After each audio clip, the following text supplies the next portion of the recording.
ఓం నమః శివాయ. ఓం నమో నారాయణాయ. కర్మ నివారణ, నరదృష్టి నివారణ, కాళభైరవాయై నమో నమః. ఓం కాళకాలాయ విద్మహే కాళాతీతాయ ధీమహి తన్నో నరదృష్టి నివారణ కాళభైరవ ప్రచోదయాతు. హరి ఓం. మా ఛానల్కి స్వాగతం.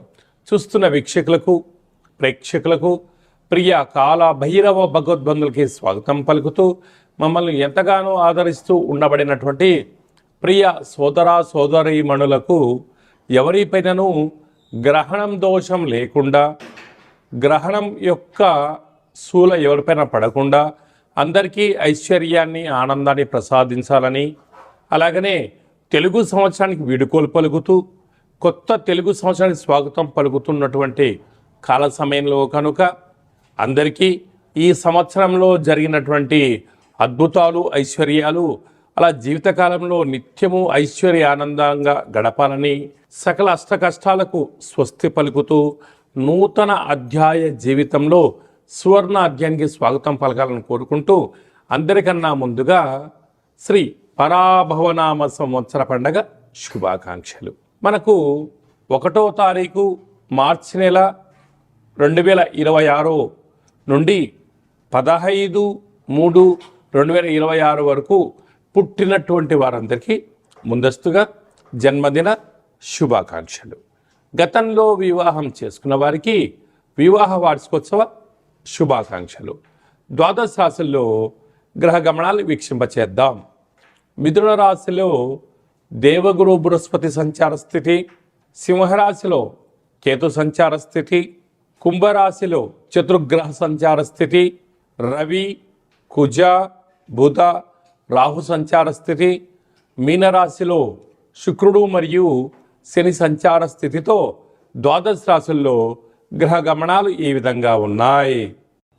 సింహరాశి వారికి సింహరాశిలోనే గ్రహణ సంచార స్థితి, ఏడాది తర్వాత సప్తమ స్థానంలో చతుర్గ్రహ సంచార స్థితి దోషంగా ఉన్నప్పుడు గ్రహణ దోషాన్ని, సప్తమ కుజదోషాన్ని ఎలా తొలగించుకోవాలో ఈ వీడియోలో సవివరంగా సంపూర్ణంగా తెలుసుకుందాం. సింహరాశిలో ఏ ఏ నక్షత్రాలు వస్తాయిగా, మఖా నక్షత్రంలోని 4 పాదాలు, పుబ్బా నక్షత్రంలోని 4 పాదాలు, ఉత్తరా నక్షత్రంలోని 1 పాదం కలిపితే సింహరాశి. రాశాధిపతి రవి భగవానుడు. రాశిలోనే కేతు సంచార స్థితి ఉన్నప్పుడు పుబ్బా నక్షత్రంలోనే చంద్రగ్రహణం జరుగుతుంది కనుక ఈ యొక్క సింహరాశి జాతకులకు, సింహలగ్న జాతకులకు గ్రహణము చూడరాదు అని చెప్పి జ్యోతిర్విజ్ఞానం తెలియచేస్తుంది. కనుక గ్రహణానికి 4 గంటల ముందరలోనే, అంటే 10:30-11 లోపలనే భోజనాన్ని స్వీకరించడం, గ్రహణకాల సమయంలో పట్టు స్నానాన్ని ఆచరింపచేసి దర్భచాపను వేసుకొని యథాశక్తిగా దేవతారాధన చేయడం ఉత్తమోత్తంగా భావించగలగాలి. గ్రహణ తదనంతరము స్నానం ఆచరింపచేసి నవధాన్యములను, గ్రహణ దోష పరిహారార్థ కార్యక్రమాన్ని ఆచరింపచేసుకున్నట్లయితే సకల దోషం తొలగుతుంది. సప్తమంలోనే రాశాధిపతి రవి భగవానుడు, అలాగనే రుణరోగ శత్రుకారకుడు కుజుడు, కుజదోషము, బుద్ధికారకుడు బుధుడు, వాస్తు నరదృష్టికారకుడు రాహు సంచారం చేయడం వలన సంపూర్ణమైనటువంటి కొన్ని విషయాలలో ఆవేశం, ఆందోళన కలుగుతూ ఉంటుంది. కుజదోష కారణం వలన ప్రేమికులు చాలా జాగ్రత్తగా ఉండాలి. భార్యాభర్తల మధ్య అన్యోన్యత అవసరం. దూరావాయు జల ప్రయాణం చేసేటప్పుడు ఎన్నో జాగ్రత్తలు అవసరమని చెప్పి గుర్తు పెట్టుకోగలగాలి. అదే కాకుండా విశేషంగా అష్టమంలో శని భగవానుడు, అక్కడి శుక్రుడు కూడా సంచారం చేస్తూ ఉన్నాడు కనుక దూర వాయు జల ప్రయాణాలు చేసేటప్పుడు ఎన్నో జాగ్రత్తలు అవసరం. కనుక సంవత్సర చివరార్థంలో బహుళ అష్టమి తిథి అందున కూష్మాండ దీపాన్ని వెలిగించి కాలభైరవ స్వామిని స్మరణ చేసి ఈ కూష్మాండ దీపాన్ని బ్రాహ్మణుడికి దానం ఇవ్వడం వలన సకల దోషం తొలగుతుంది. ప్రభుత్వ ఉద్యోగస్తులు, వ్యవసాయ సోదరీమణులు, సాఫ్ట్వేర్ ఉద్యోగస్తులు, అనేకమైనటువంటి కార్యక్రమాలు చేసే వారందరూ కూడా ఎంతో జాగ్రత్త అవసరం అని చెప్పి జ్యోతిర్విజ్ఞానం తెలియచేస్తుంది. మార్చి నెలలో ప్రథమార్థంలో ముఖ్యమైన పండగల గురించి క్లుప్తంగా, సవివరంగా, సంపూర్ణంగా తెలుసుకుందాం. మనకు 3వ తారీఖు 3వ నెల 2026వ సంవత్సరంలో మనకు చంద్రగ్రహణం జరుగుతుంది. కనుక చంద్రగ్రహణము మధ్యాహ్నము 3 గంటలకు ప్రారంభమయ్యి సాయంత్రం 7 గంటల వరకు కొనసాగుతుంది. కనుక 3 గంటల ముందరలోనే భోజనం చేయాలి. కనుక 11 గంటల లోపనే అందరూ భోజనం చేయండి. గ్రహణకాల సమయంలో వీలైనంత వరకు తినడం, వాదించడం, కోపతాపాలకు అవకాశం ఇవ్వకుండా మౌనం, ధ్యానం, ఏకాగ్రత, సత్ప్రవర్తనగా ఉండగలిగినట్లయితే గ్రహణ దోషం తొలగి వచ్చేటువంటి గ్రహణం వరకు ఎలాంటి ఆటంకాలు ఉండవని చెప్పి గమనించాలి. గ్రహణకాల సమయంలో నిల్వ ఉండబడిన వస్తువులను ఆ రాత్రి కానీ మరుసటి రోజు కానీ దయచేసి భుజించవద్దు. నిల్వ ఉండబడినటువంటి పదార్థాలలో దర్భను వేసి ఉంచండి. సకలమైనటువంటి గ్రహణకాల సమయంలో మంత్ర సాధన ఏదైతే చేస్తామో అద్భుతమైన ఫలితాన్ని, ఐశ్వర్యాన్ని కలిగిస్తుందని చెప్పి గమనించగలగాలి.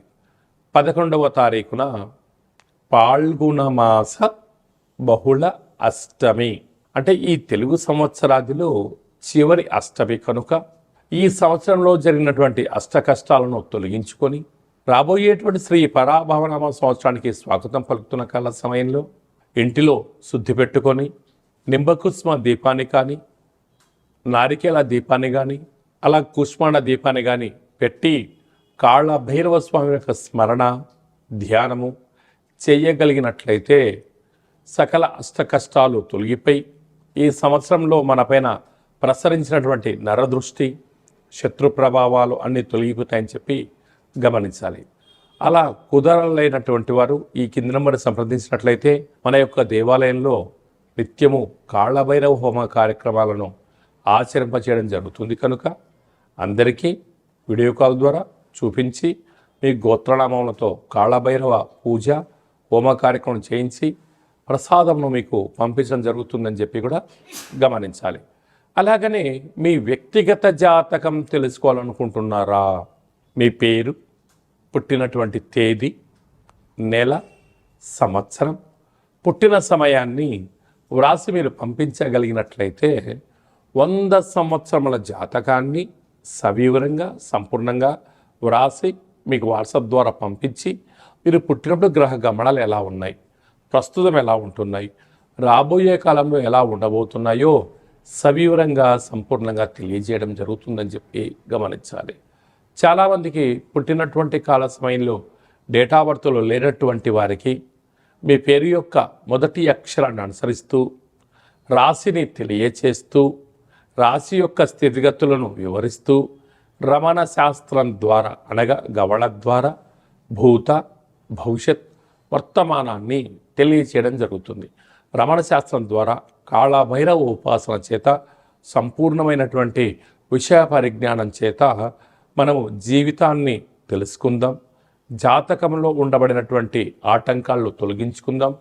జాతకంలో ఉండబడిన యోగాన్ని తెలుసుకుందాం. ఆనందకరమైన జీవితాన్ని పొందుదాం అనేటువంటిది చిన్న విన్నపం. కనుక ఈ కిందిని మనం సంప్రదించి అపాయింట్మెంట్ తీసుకొని సంప్రదించగలరు.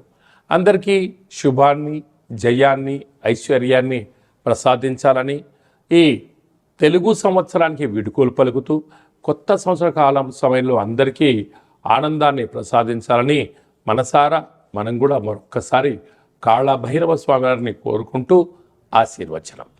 శతమానం భవతి శతాయ పురుష సతేంద్రియ ఆయుష్యేవేంద్రియే ప్రతిష్టతి ధనం ధాన్యం బహుపుత్రలాభం శత సంవత్సరం దీర్ఘమాయు సర్వే జనా సుఖినో భవంతు, లోకా సమస్తా సుఖినో భవంతు. సర్వం కాళభైరవ దేవతార్పణమస్తు. హరి ఓం. ఈ వీడియో మీకు నచ్చినట్టయితే మా ఛానల్ని సబ్స్క్రైబ్ చేసుకోండి, లైక్ చేయండి, షేర్ చేయండి. భగవద్బంధులకు మిత్రులకు స్నేహితులకు చేరవేసి హిందూ ధర్మాన్ని కాపాడండి.